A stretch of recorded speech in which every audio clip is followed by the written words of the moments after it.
Hi guys! In today's video, I'm going to be going through all of the books that I read in 2025 and tier ranking them according to what I feel they deserve. In 2025, I read 72 books, so those are all the books that we're going to be discussing today. And I just want to state that the way that I'm ranking these books is not really based on the star rating that I gave them once I had finished reading them. Some books change as time goes on. You might think about them more, or you realize that they actually weren't your favorite. So I'm just gonna be off the cuff discussing how I feel about these books today. Starting off, we can talk about the tiers that I have, and the first tier is Changed My Life.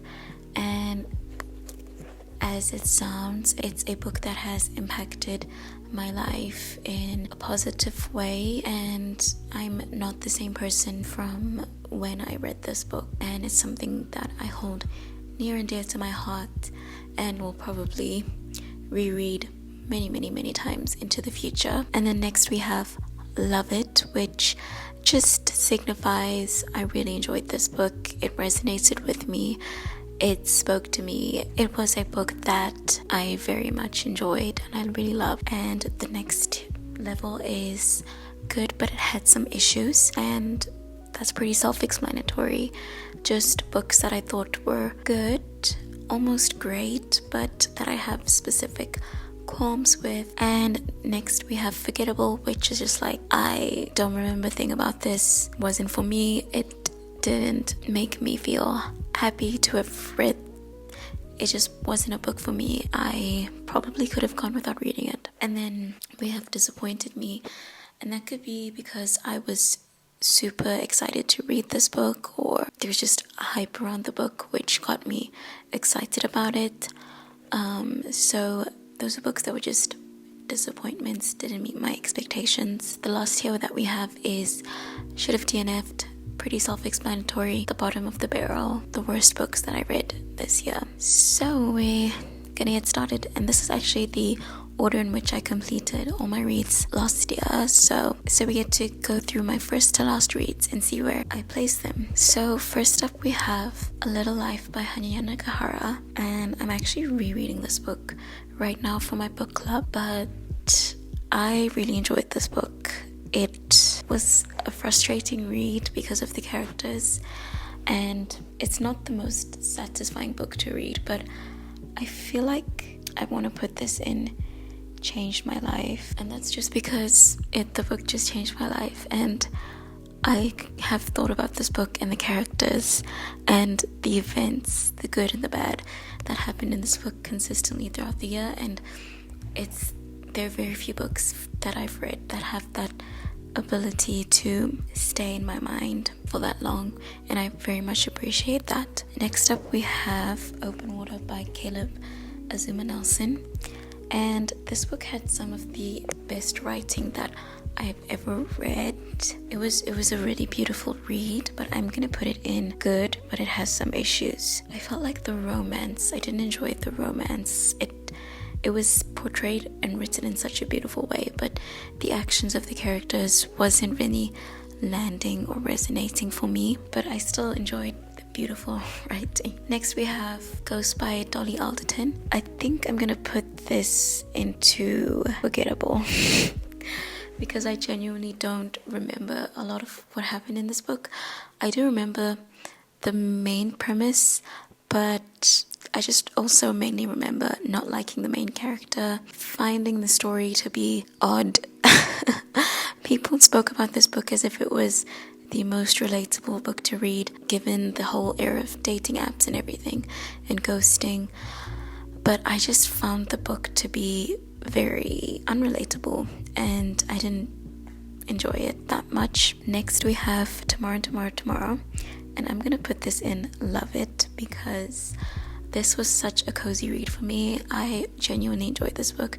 Of course, towards the end, it got a bit complicated, miscommunication, things like that. But I just remember the beginning of this book was so amazing and so cozy. And honestly, I enjoyed reading this book so much, even though the ending was not my favorite. And I found that it's very similar to A Little Life, so I found that reading those two books at a similar time was really just a beautiful coincidence, and it worked out well.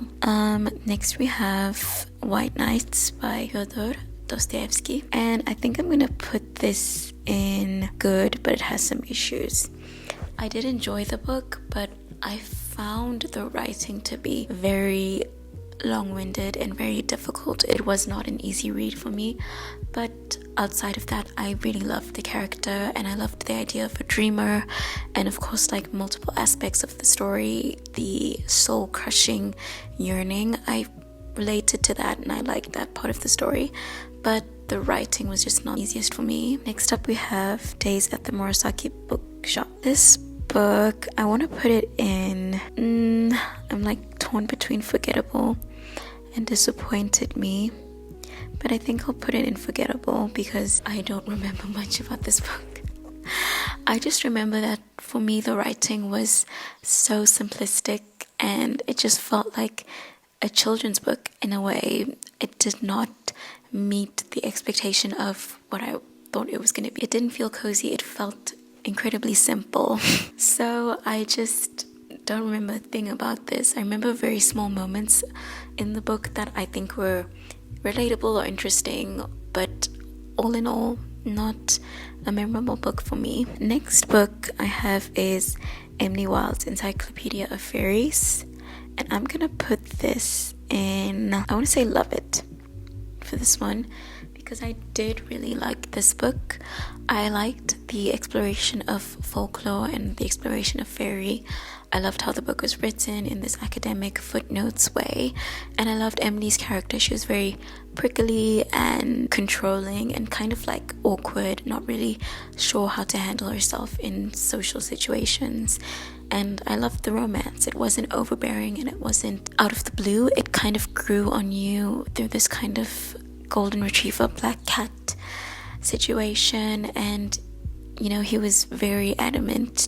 Bramble, I think that's his name. Next we have Korean by Daisy Buchanan, and this book I want to put into disappointed me. Yeah, this book did disappoint me. I thought it would be a nuanced and intelligent look into burnout and working culture and how that is negatively affecting our generation or even millennials. But this was more of a millennial book, and it kind of, I've never watched the show Girls, but in my image of that show is kind of what this book represents.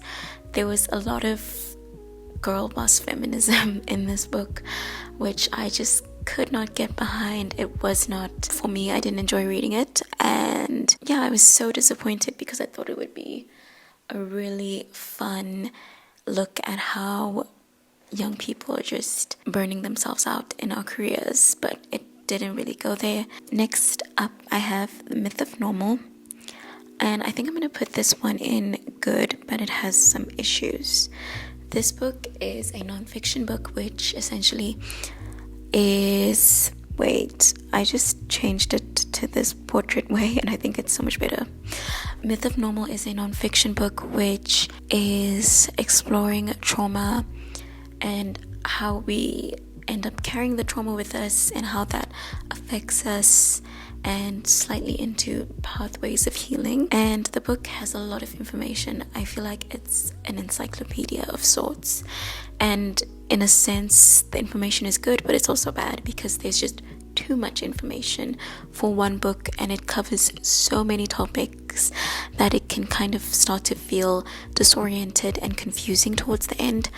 I did enjoy the book and I got a lot out of it, but it was just way too much for one single novel, in my opinion. Next up we have Atomic Habits, and I'm gonna put it into Love It. I know a lot of people hate this book, but I think it's genuinely a simple, easy, provable, workable, understandable book. It's easy to read, and I find that the tips that are mentioned in the book are very easily adoptable and understandable, and it's kind of a book that pushes you to act. It's not really long or dejecting. It just is very positive in its tone, and this was actually my second time reading it, so I think it's also just incredibly rereadable, so I really enjoyed it. Next up, I have Conversations with Friends, and I think I want to put this in Disappointed Me. I went into this book really excited because Sally Rooney is such a well-known author, and honestly her writing is amazing. Her writing is some of the best. Of course, like, she doesn't use quotation marks, and for me that's not really a huge issue, but I found that this book disappointed me because the outcomes of the characters, they were very frustrating, and I started out loving the book, but somehow it just snowdived over the course of the novel, and I just am still wondering how it ended up going so poorly. It was unfortunately a disappointment. Next, I have I Who Have Never Known Men. I kind of want to put it in Disappointed Me again. It's not to say that I didn't enjoy the book. There are definitely moments that I enjoyed from the book, but it was just like so repetitive. And if you've heard any sort of discourse on this novel online, you would have known or heard that so many people have mentioned that this is their favorite book, and they attribute so many great thoughts and emotions and sentiments of like bleakness towards this book. But I just found it to be extremely repetitive, and kind of like, once you know the synopsis of the book, that's kind of all you need to know. And I was just lacking so much in this novel. And of course, our main character, there were just so many interesting things when it came to her personality in terms of like alienation, isolation, and I could definitely relate to those themes and characteristics, but I was just extremely disappointed. Next up, we have Then She Was Gone by Lisa Jewell. I'm gonna put this in Should Have DNF'd.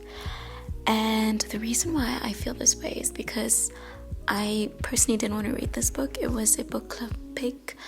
And I just remember when I heard the synopsis of the book, I was so confused. There were just so many different things happening, and it did not make any sense. And even in reading the book, it still didn't make any sense. And once I finished it and throughout reading it, I did not enjoy myself. And I specifically, while I was reading this book, I felt this like dark energy from the characters, and I just wondered like what type of twisted person would write such a horrible book. Maybe I don't like thrillers that much, but it was just such a twisted and dark energy that followed this book, and I did not like it. Next up, I have Sea Change by Gina Chung, and I'm also going to put this in Should Have DNF'd.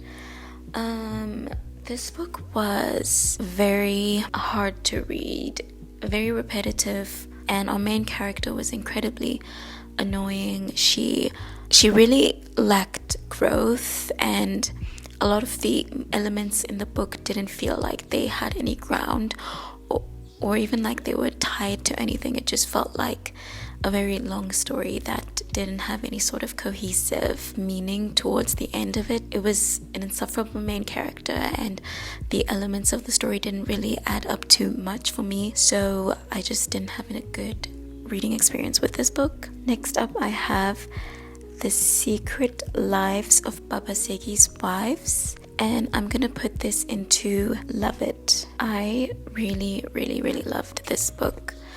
It was one of my favorites that I've read this year, and I don't know, like I was very hesitant going into it. I did not want to read it at all, but I feel like the author just is so masterful in how she wrote the book. It is essentially a story about polygamy, and I am so anti-polygamy. It is funny, but the author doesn't outwardly condemn the system, but she kind of like makes fun of the patriarch of the family and puts him in a position of being a complete laughingstock. So in a subtle way, she is condemning polygamy. I just enjoyed it. The writing was just so African in its nature. It just felt like a fable that I was reading around a fireplace. It was just such an amazing book, an amazing read. I enjoyed it so much. Next up, I have The Panic Years by Nell Frizzell. I'm gonna put this in Should Have DNF'd. So this book is a non-fiction memoir of a woman who is in her 30s, and she is struggling with the idea of wanting to be married and to have a child and to settle down and to reach all of those milestones before her biological clock ages her out of certain things. And on the surface, it seems like a very relatable topic to read about for a woman, but I just found the author's opinions on women's issues and on the goal of being a mother and being a wife, and I found her overall perspective in certain ways anti-feminist, and I just could not read about it. It pained me to read about it. I could not agree with her perspective, and in so many ways it angered me. And the only reason why I am not 100% like I didn't DNF it was once she did have her child, and she started speaking about her experiences as a mother, that really brought more light into the book, and she was being less preachy and condemning of other women. And you know, she had some opinions in that book that were just extremely judgmental, and it was very hard to read as a woman who is also going through all of these difficult thoughts of marriage and motherhood and things like that. Next up, I have a picture of Dorian Gray, and I think I'm gonna put it in good, but it has some issues. I really did enjoy this book, and I enjoyed the themes about vanity and hedonism, and there are some of the most beautiful lines from Lord Henry that I've ever heard in this novel. But the reading experience of this book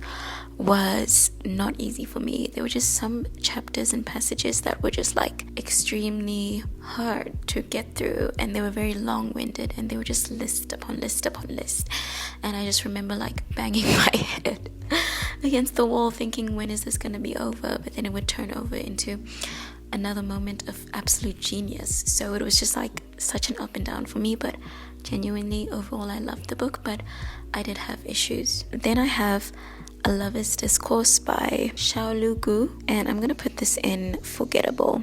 This book for me was extremely forgettable. It was essentially about a Chinese woman who immigrates to London, and then she meets a German man who she falls in love with. It's a love story, but told in these like almost vignettes, letters that are kind of addressed to her lover as she faces different milestones in her life and in their journey together.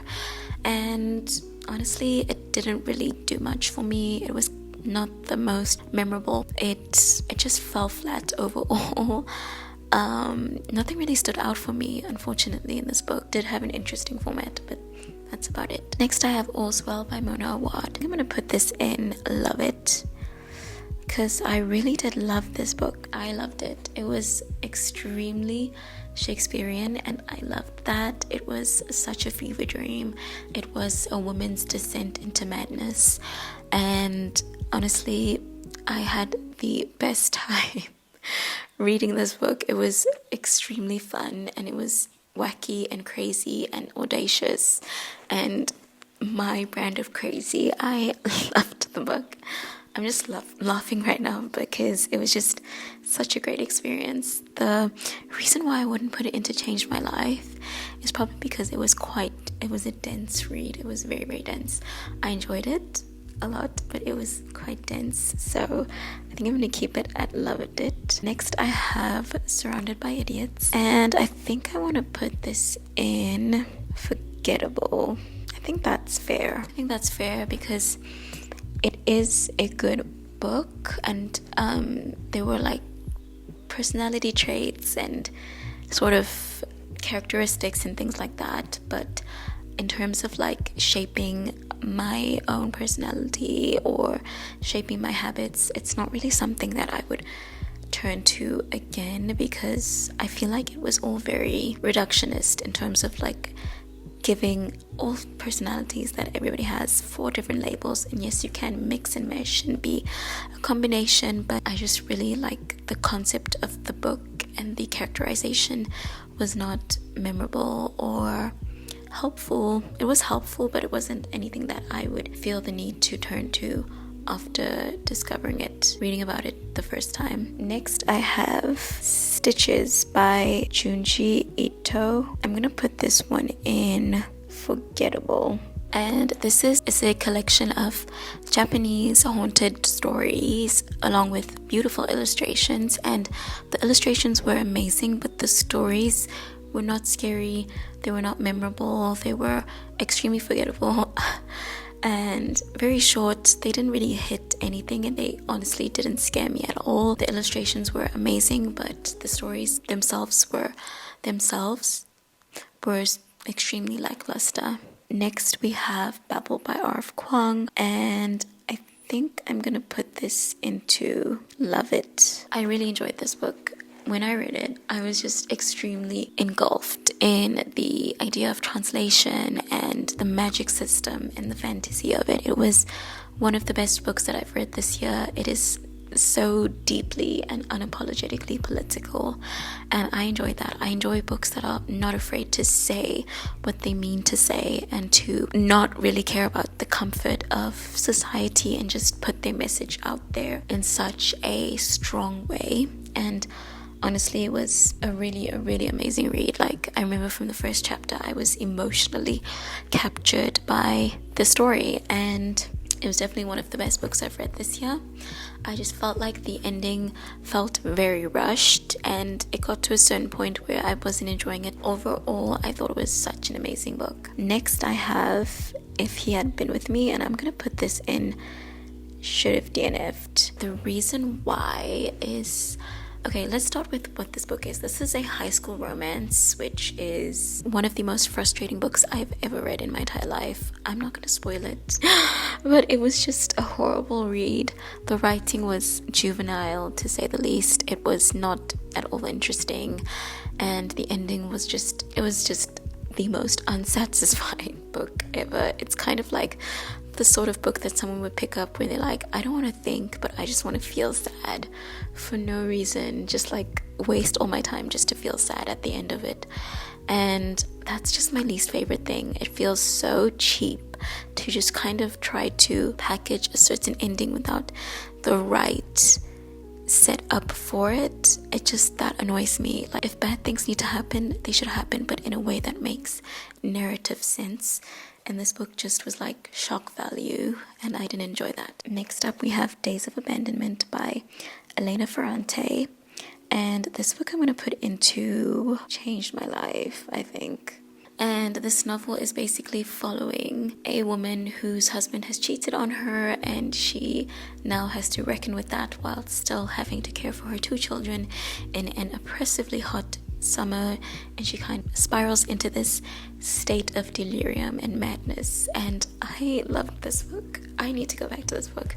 The emotions in this book were incredibly raw, incredibly woman-centered, and incredibly explorative, and there were just so many phases of her coming to terms with this new normal, and I just loved every single point of empowerment and entitlement that she came into. And it was just such a relatable book, and there were just so many beautiful themes of like women being treated poorly in society, and I love the book.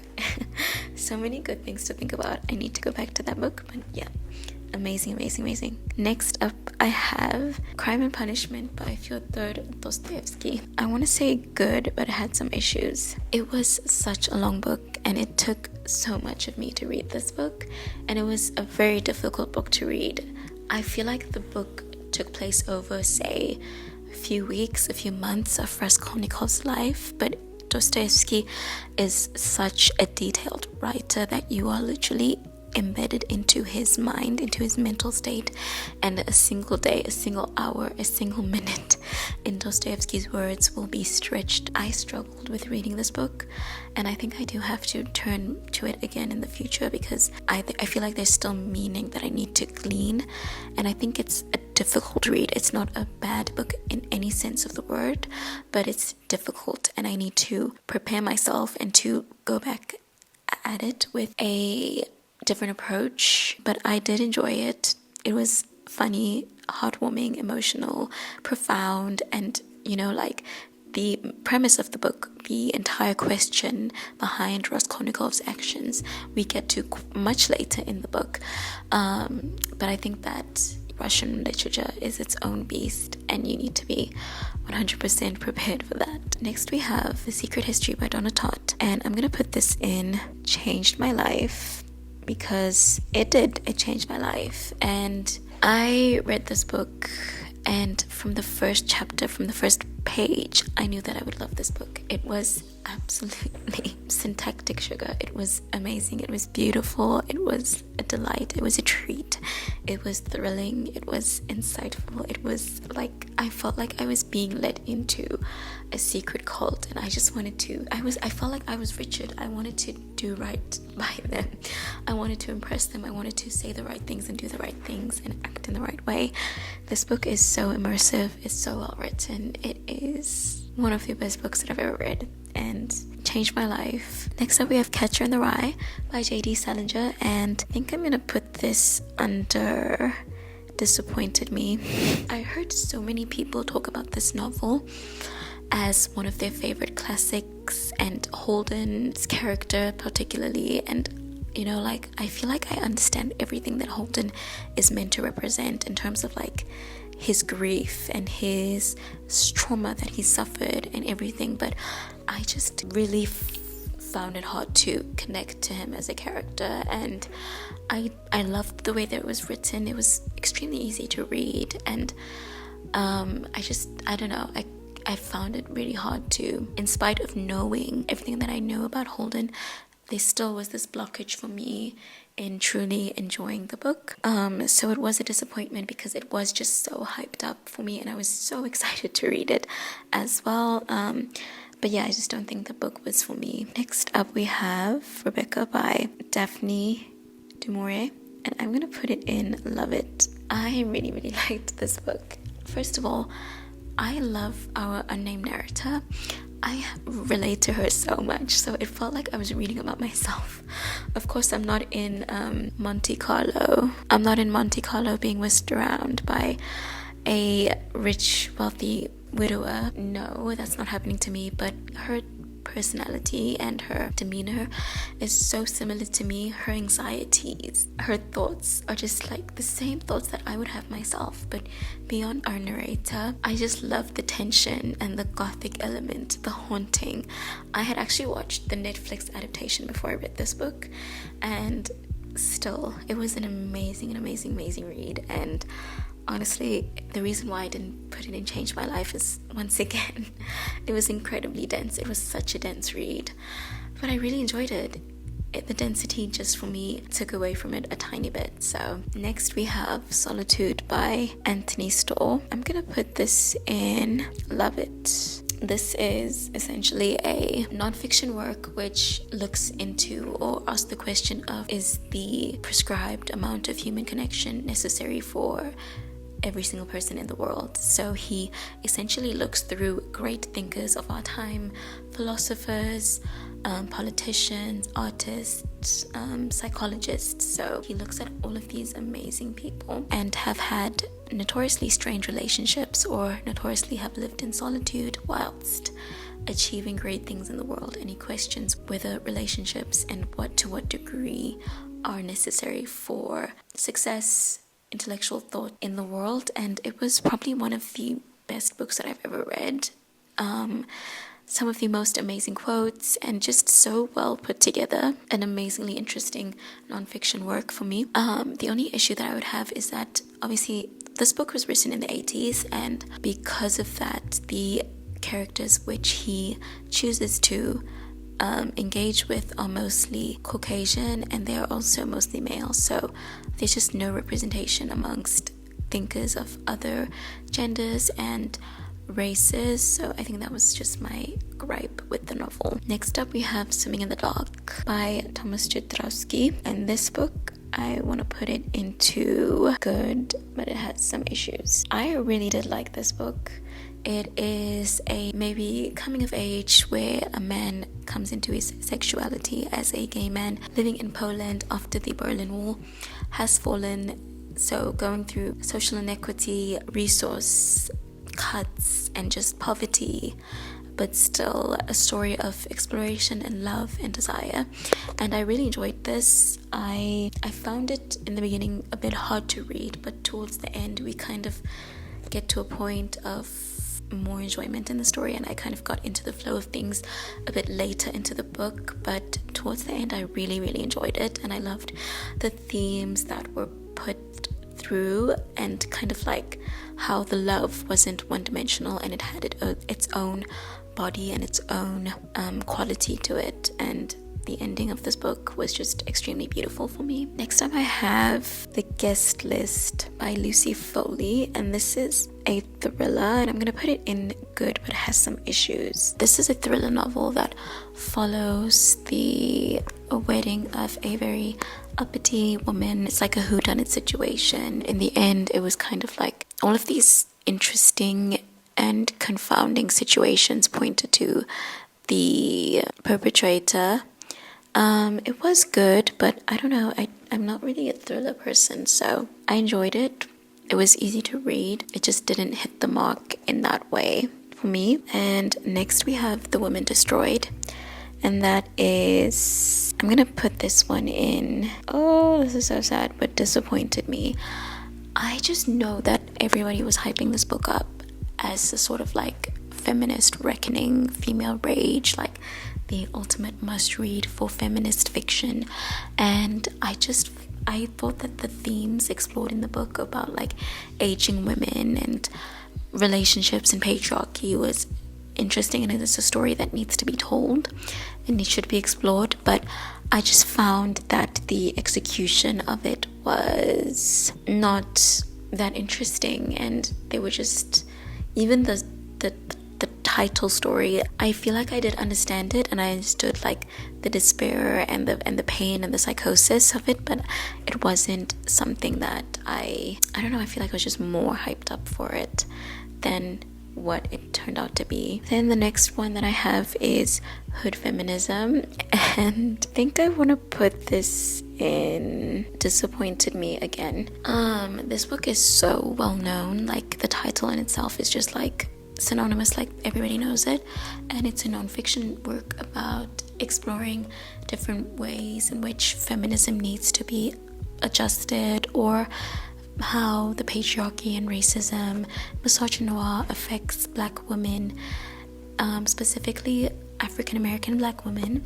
But I found the sentiment of the novel extremely amazing, and obviously as a black woman, that's something that I'm always going to want to read about and educate myself on, but I just found the writing to be so difficult to get through. Each and every chapter felt like a carbon copy of the same chapter, and yes, there were different stories, and yes, there were different moments, but the structure of each chapter was so repetitive, and it was just like the writing was just not enjoyable and not engaging or interesting. It was so difficult for me to read on the simple execution of the novel, not necessarily the substance. The substance of the novel was amazing, but just like the execution, I struggled so much to read this. Next I have Under the Udala Trees, and I think I want to put this into maybe Forgettable, if I can get it there. And this is a book that follows a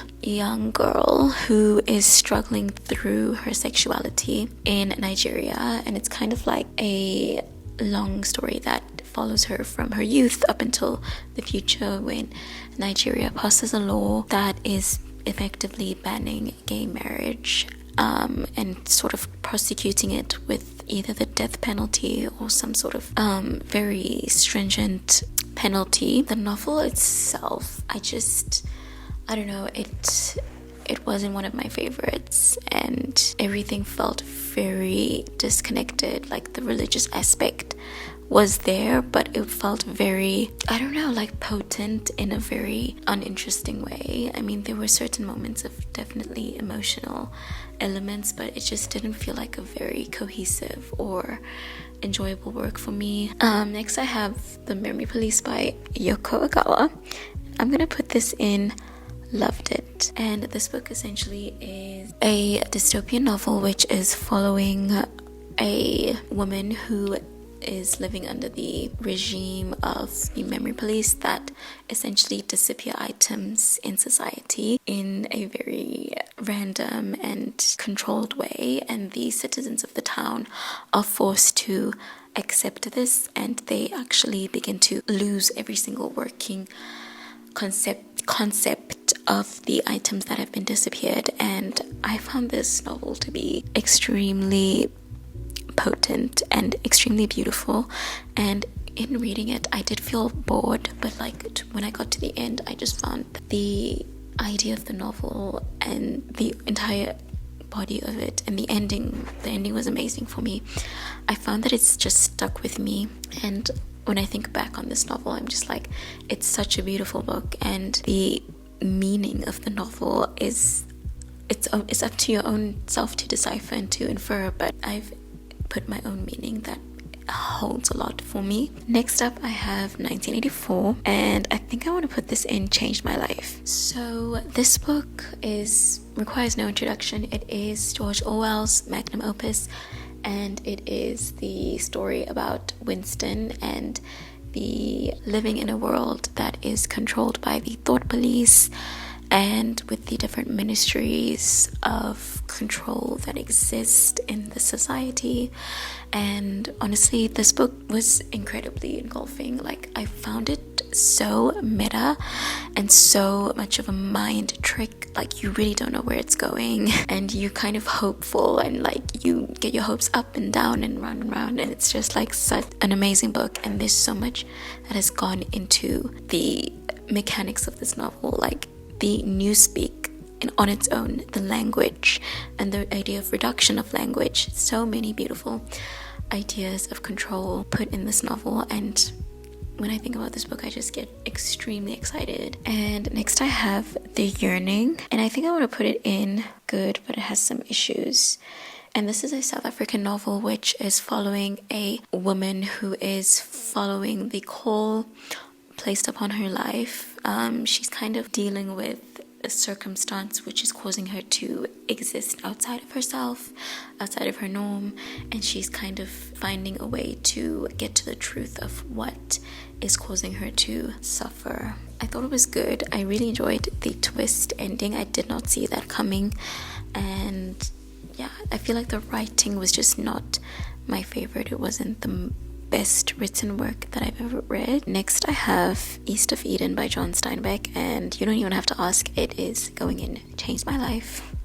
Of course, this is John Steinbeck's magnum opus. It is one of the best books that I've ever read. Honestly, it is a story asking a question of whether we are destined for evil, the question of good or bad, and it is one of the most beautiful written books I've ever read. And this book is incredibly long, but it was such an amazing experience reading it, and I think about this book all the time. Like, whenever I feel dejected and sad and low, I just always think about the idea that I mayest. Okay, next I have My Brilliant Friend, and I'm gonna say Changed My Life. So this book, I knew that it has been highly rated, but when I read it, it honestly did change my life. I was just all of a sudden reading about these two little girls, and then in the next moment, I'm just like crying and sobbing about my own insecurities and my own childhood and my own feelings growing up. And it was such a gut punch and such an emotional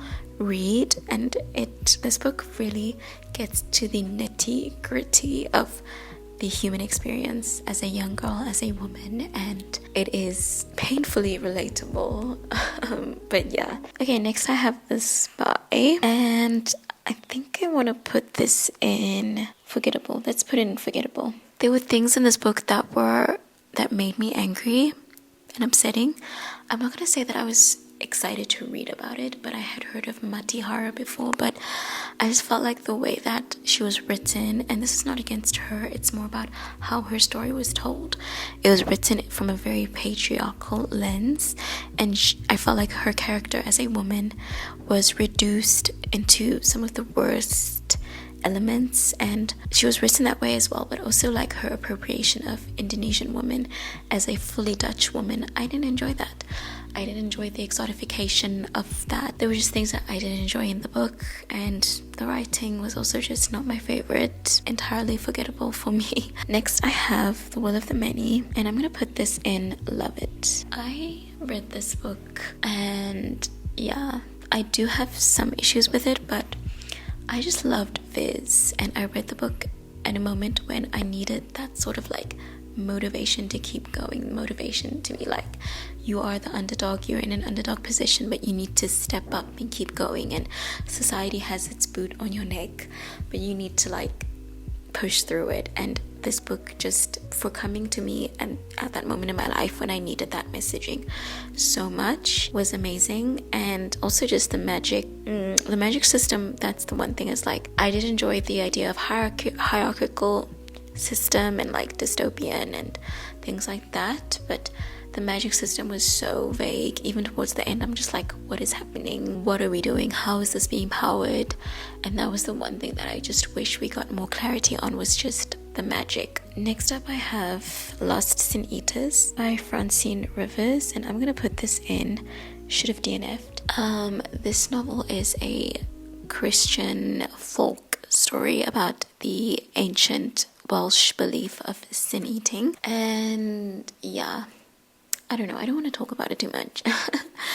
It was just not for me. It was not the type of book that I would ever pick up. It was a book club pick, and it's Christian fiction. It wasn't for me. It wasn't enjoyable, and I only finished it because I had to talk about it in book club, but yeah, not my favorite. Next I have Written on the Body by Jeanette Winterson, and I'm going to put this in Changed My Life. This book is one of the most beautiful, raw, expressive, just amazing depictions of a pure love, a devastating love, yearning that I've ever read, and it is just so painfully relatable, and the passages are written in such an amazing stream of consciousness, like flow of thought. It is so beautiful, and just beautiful. Like, this book is beautiful. It changed my life. Next I have No Bad Parts by Robert Schwartz. I want to put this in Love It. This novel is a non-fiction novel which is kind of exploring trauma through the internal family systems framework, which is kind of a way of healing your nervous system and dealing with the other parts of you which you have otherwise alienated. And I found this work to be extremely insightful. It's like no other self-help book that I've ever read, and I found it to be gentle and understanding and kind. Next up we have Unaccustomed Earth by Jhumpa Lahiri, and this is a collection of short stories following Bengalese, American, and British people, and I am going to put this into Love It. I really did like this collection of stories. I feel like Jhumpa is such a great author. She really knows how to express emotions of her characters in short stories, and I feel like she's really good at portraying the common grief that we feel, that we can feel as humans. And I really enjoy her stories, and I think that they're engaging and varied enough, while still putting her identity and her culture at the forefront, which is important, because honestly this was probably the only thing that I ever read with a focus on Bengali people, so it is important to spotlight that. Next I read Never Let Me Go by Kazuo Ishiguro. I'm gonna put this in Disappointed Me, and that's because I just feel like I heard too much about the book before I read it, and I was expecting something completely different from what it was. I heard, before I read it, everybody always spoke about it being sci-fi, so I'm expecting some sort of like sci-fi-esque plot or theme or moment, and I will admit that the meaning behind the story is beautiful and amazing, and it did hit deep, but because I spent the entire book searching for this like secret that I just felt like was annoying, because also in the way that it was written, like it was kind of like the author or the narrator knew that you didn't know what was going on, but they were kind of teasing you with information in a very patronizing way. I didn't enjoy the narration of it, but of course the meaning of the story I enjoyed a lot, and it did hit deep, but very disappointed in so many aspects of the book. Next I have Song of Achilles, and I'm gonna put this into probably should have DNF'd, which is kind of mean to say, but I just really didn't enjoy this book, and it was very difficult for me to read. I had to push myself to finish this book, and I don't know why I did it. I should have just DNF'd it, because by the end I just didn't feel any sort of satisfaction or enjoyment. It was just like, okay. For me, I just did not enjoy the writing, and I think it was the historical context I really want to learn. I enjoyed the secret history so much, and I wanted to learn more about ancient Greece, so I was just pushing myself on this book, because I'm like, there's so much knowledge and understanding that I need to gain from this, and I did gain knowledge and understanding from it, and so I'm grateful for that, but the writing was just not for me at all, and I struggled so much with this book. Next, I read Women Who Think Too Much, and I'm going to put this again in should have DNF'd.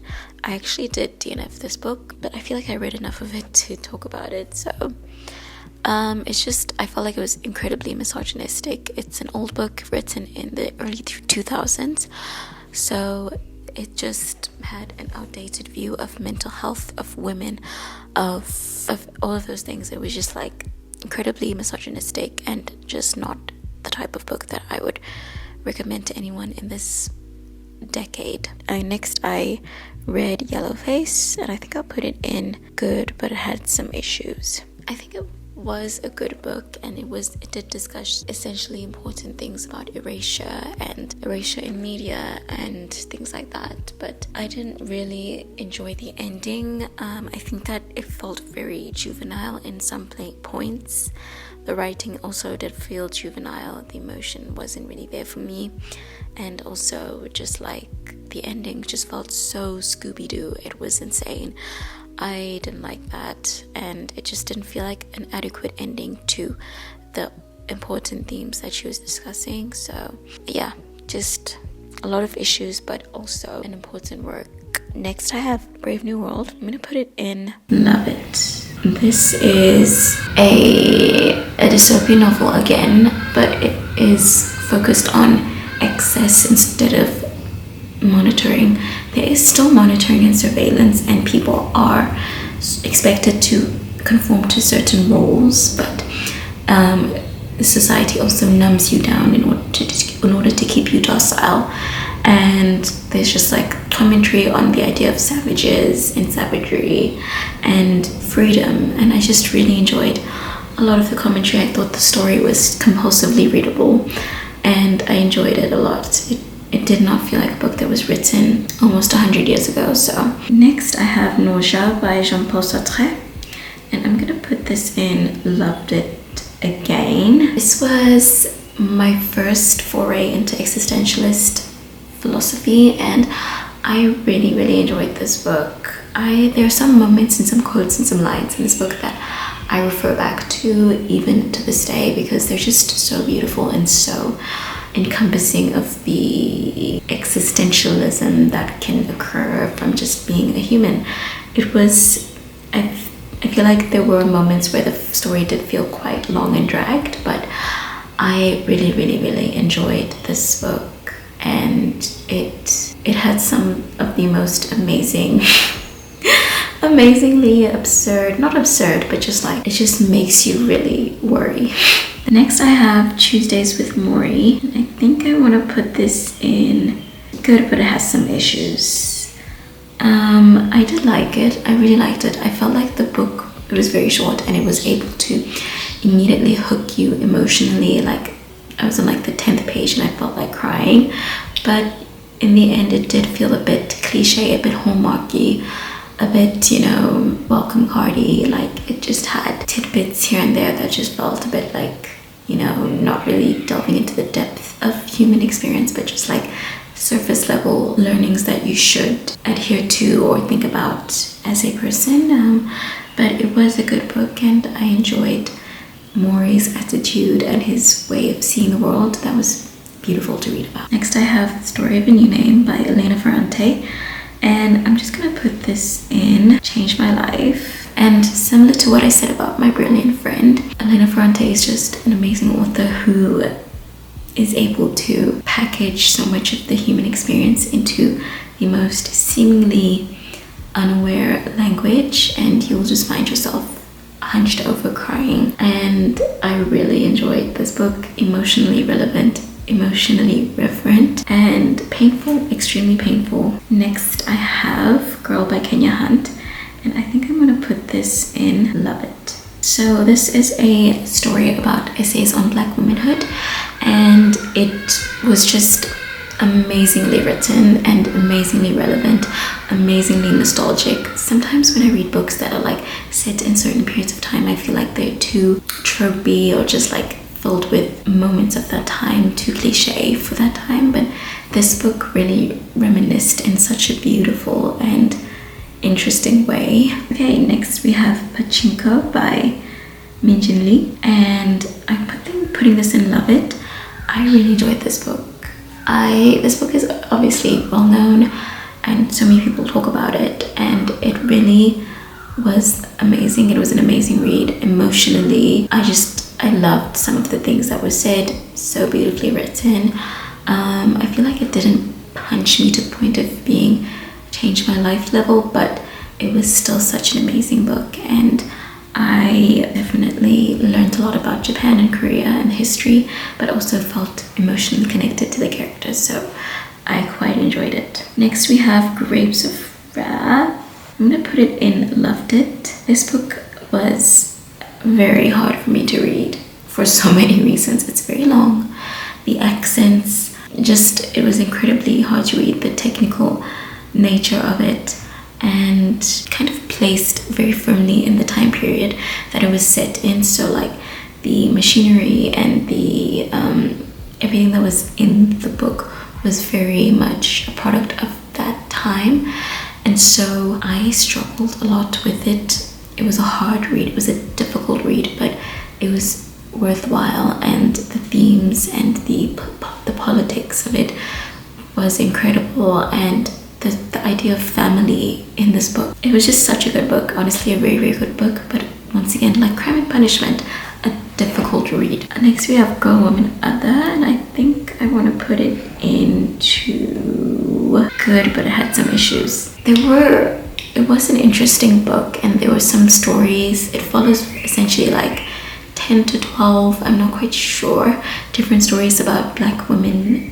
in Britain, and there were definitely some stories that I related to, that I found interesting, that were beautiful, but I felt like the writing in this novel was just so difficult for me to gel with, and I found it hard to read, in a lot of places just boring, which I hate to say, but it was still an important read. As a Black woman, like I said, I'm always gonna be drawn towards these types of novels, but yeah, the writing just was not for me. Next I have Katabasis by R. Kwong, and I'm gonna put this in Disappointed Me. This book was so anticipated online and everywhere, and I just was disappointed. I was disappointed in the characters, I was disappointed in how the premise was carried out and executed.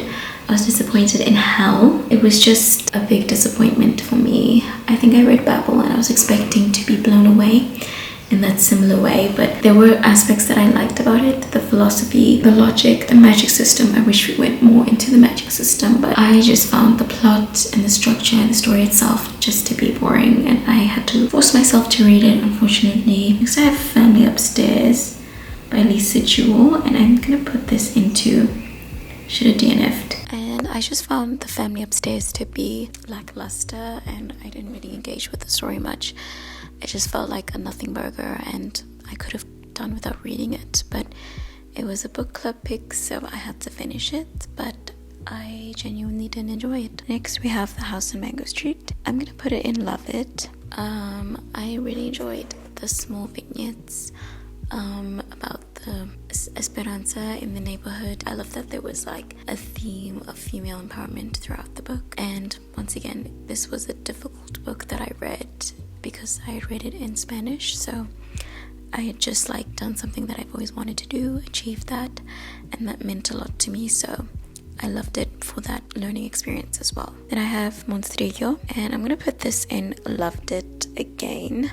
This was like a literary horror novel that follows a grieving family as they deal with the loss of their son, and it was less horror than it was literary, but I just loved the writing. I loved the characterization. There was one character's viewpoint which I absolutely devoured, and I wish we had more of her from her perspective, but I really enjoyed the book. And then next I have Atmosphere, and I'm gonna put this into forgettable.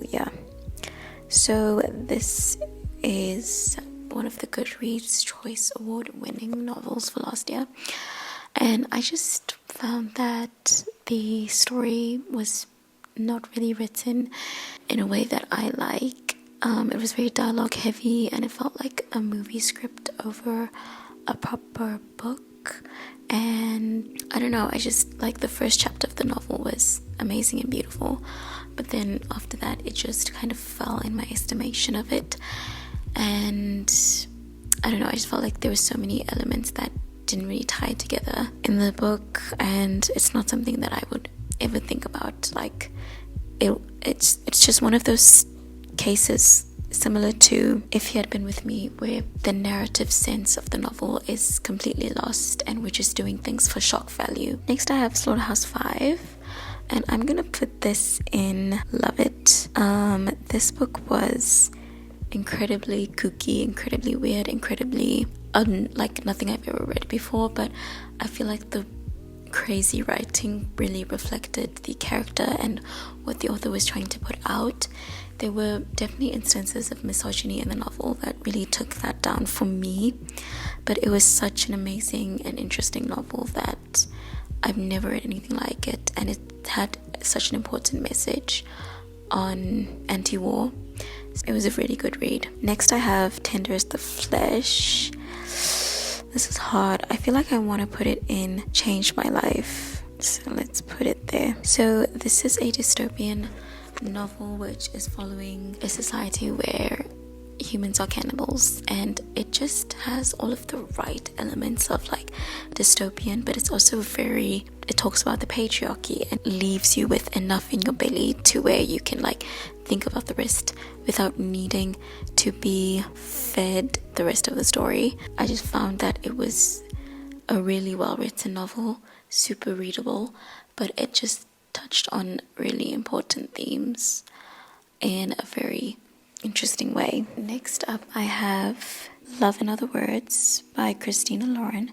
I'm going to put this in good but has some issues. And this book is a second chance romance, which it's kind of similar to If You Had Been With Me with the high school romance vibe, but I thought it was okay. There were moments that were cute, but I'm really not like a romance reader, so I didn't have the funnest time with it, but it was okay. Next I have Normal People by Sally Rooney, and I'm going to put this in good but it has some issues. I really like Sally Rooney's writing, and I said that earlier, and I really like the beginning of this book, and I like the idea of miscommunication and like desire and how things can be lost, but how that love remains, and the idea of like the right person for you. Who is the right person for you? A lot of questions, but I feel like towards the end the dynamic got very repetitive and I was frankly bored.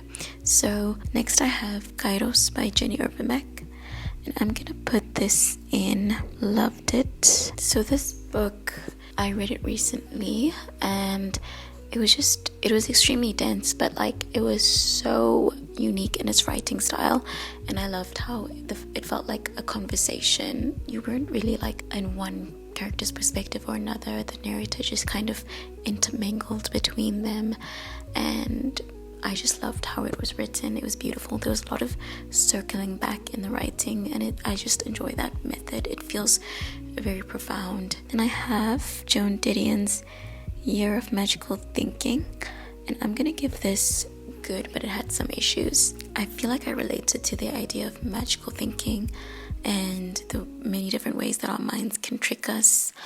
But I just also found the writing to be, I don't want to say repetitive, but it just wasn't up my alley. So it just wasn't 100% for me, but I did enjoy it, and it was a very sad and painful book to read. Then next I had Men Who Ate Women, and I'm going to put this in should have DNF'd. I did DNF this book, and it's essentially a non-fiction book on incels, MRA, all of the different groups that essentially hate women. But I found that I agree with the sentiment of the book and the research, but I found that the writing was just horrible. I just couldn't get through it.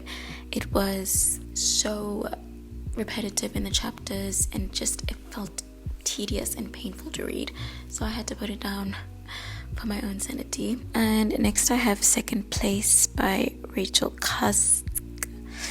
I'm kind of in between, but I think I want to put this into Change My Life. And the reason why Change My Life is because this was the first Rachel Cusk book that I've ever read, and her writing is so amazing. It is so introspective, relatable. It's just such an amazing, like, deep, profound level of writing that I've never really had the chance to read before, and I really enjoyed it. It was a really interesting book which delved into so many parts of humanity. Next I have 100 Years of Solitude, and I think for this one, again, I'm gonna put it into Change My Life.